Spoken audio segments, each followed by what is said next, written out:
एक नई कहानी और अच्छी कहानी, चलो सुनाए। एक बार एक कंपटीशन था, एक प्रतियोगिता होनी थी। क्या होनी थी? एक प्रतियोगिता होनी थी, दौड़ की प्रतियोगिता। कौन सी प्रतियोगिता? दौड़ की प्रतियोगिता होनी थी। उस दौड़ में 3 दोस्तों ने भाग लिया। कितने दोस्तों ने? 3। एक का नाम विराज था, एक का नाम अभिमन्यु था और एक का नाम अतुल था। ठीक है, तो उस रेस के कुछ नियम। वो रेस क्या थी? तुम्हारे घर से आगे एक जंगल था। क्या था? एक जंगल। जंगल को तुम स्कूल भी समझ सकते हो। क्या समझ सकते हो? स्कूल भी। ठीक है, तो एक जंगल के एक कोने से जाना था और दूसरे कोने से बाहर निकलना था, और उसमें कोई फर्स्ट सेकंड थर्ड आने वाली कोई संभावना नहीं थी। बस जो भी उसको पार कर लेता उसको दुनिया की सबसे बड़ी दौलत मिल जाती। वो सबसे बड़ा अधिकारी बन जाता, अच्छी नौकरी, बंगला, गाड़ी, कार सब मिल जाता उसको। चाहे कोई भी पहुंचता, चाहे फर्स्ट आता चाहे सेकंड आता, सबको बड़ी वाली नौकरी, बंगला, कार, गाड़ी सब मिल जाता। तो तीनों खड़े हो जाते हैं लाइन से, अतुल, विराज और अभिमन्यु। अब जैसे ही रेस शुरू होती है, अतुल एक कदम बढ़ाया ही था कि सोचता है मन में, अरे यार जंगल है, अंदर गया शेर खा गया तो, पहाड़ से नीचे गिर गया तो, चोट लग गई मुझे तो, मैं जंगल में खो गया तो। वो बेचारा रेस शुरू ही नहीं करता, पीछे हो जाता है। लेकिन दोनों लोग कौन कौन बचे? विराज और अभिमन्यु। ये दोनों दौड़ना शुरू कर देते, रेस में हिस्सा ले लेते।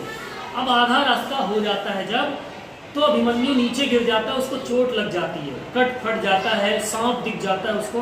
अभिमन्यु खड़ा होता है, किसी तरीके से उसको डर लग जाता है। कहता है यार आधा ही रास्ता पहुंचा था, अभी मेरी ये हालत होगी, मरने की कगार पे आ गया।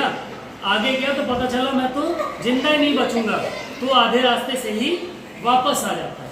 ठीक है, लेकिन जो तीसरा प्रतियोगी था विराज, उसको भी चोट लगती, वो भी गिरता है, लेकिन वो भी सोचता है यार आधे रास्ते तो आ गया, चोट लग गई है, थक भी गया हूँ, पीछे जाऊंगा तो इतनी दूर फिर चलना पड़ेगा, इससे अच्छा आगे ही जाता हूँ, क्या पता पार कर जाओ, देखा जाएगा जो होगा।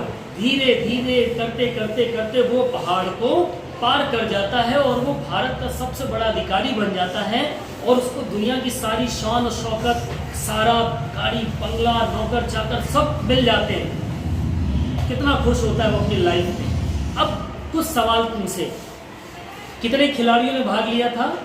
अपने आप को रख के देखना उस जगह पे, और जंगल को समझना स्कूल में भी परेशानियां होती है ना, डांट खाते हो, मार खाते हो, पिटाई खाते हो, होमवर्क करना पड़ता है ना। तो जो सबसे ज्यादा नुकसान किसका हुआ? विराज का, अभिमन्यु का कि अतुल का? किसका नुकसान? अतुल का। नहीं, अतुल का तो कोई नुकसान नहीं हुआ भाई। अतुल तो रेस शुरू ही नहीं किया ना, उसको चोट भी नहीं लगी, तो ना ही उसको फायदा हुआ ना ही उसको नुकसान।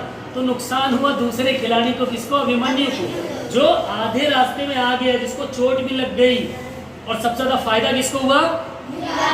विराज को, क्योंकि उसने मेहनत करके उसको पहाड़ को क्रॉस किया। अब मोटिव समझो, तुम लोग किस सिचुएशन में हो? अतुल वाली कि विराज वाली कि अभिमन्यु वाली? अभिमन्यु की सिचुएशन में हो इस वक्त। रेस के अंदर तो घुस गए हो ना, स्कूल में 1 से लेके 5 तक आ गए हो ना, लड़ते झगड़ते, मार खाते, डांट खाते पहुंच गए ना यहाँ तक, है ना? तकलीफें सही ना। अब अगर वापस चले जाते हो, पढ़ाई लिखाई छोड़ देते हो, तो जो आने वाला है, जो इनाम है, वो मिलेगा? तकलीफ तो झेल लिया ना। तो किसकी तरह? विराज की तरह हमें मेहनत करके किसी भी तरह, रेंगते हुए, घिसते पिटते, कैसे भी करके हमको उस मंजिल तक तो क्या मिल जाएगा? विराज की तरह उस बड़ी नौकरी तक पहुंच जाओगे, और तुम भी जीवन में क्या हो जाओगे? सफल हो जाओगे। तो कौन सी सिचुएशन में हो? मिस्टर बी वाली सिचुएशन में हो। अभिमन्यु की जगह पर फंसे हो तुम लोग। यहाँ से अगर वापस गए तो नुकसान किसका होगा? तुम्हारा। और आगे गए तो फायदा किसका होगा? या तो पढ़ते ही नहीं शुरू से तो कोई तकलीफ नहीं थी भाई, माँ बाप के पैसे खर्च नहीं होते। अब तो माँ बाप ने कितना पैसा तुम लोग के ऊपर खर्च कर दिया ना, सरकार का कितना पैसा तुम लोग के ऊपर खर्च हुआ, माँ बाप का कितना समय बर्बाद हुआ तुम लोगों का। तो ऐसी सिचुएशन में वापस जाना है किसी को? जाना है? आवाज नहीं आ रही। जाना है? किसकी तरह आगे बढ़ना है? विराज की तरह हमें पहाड़ नुमा स्कूल वाली लाइफ, पढ़ाई वाली लाइफ को एक बार क्रॉस करना है। कर लिया तो आगे की लाइफ में वो बड़ा सा इनाम हमारे लिए रखा है। हमें सिर्फ क्या करना है, फर्स्ट सेकंड थर्ड नहीं आना है, हमें बस रेस को पूरा करना है। क्या करना है? रेस को क्या करना है? धीरे धीरे पूरा करना है। इनाम अपने आप हमको मिल जाएगा। याद रखोगे ना इस चीज को? हमेशा याद रखोगे।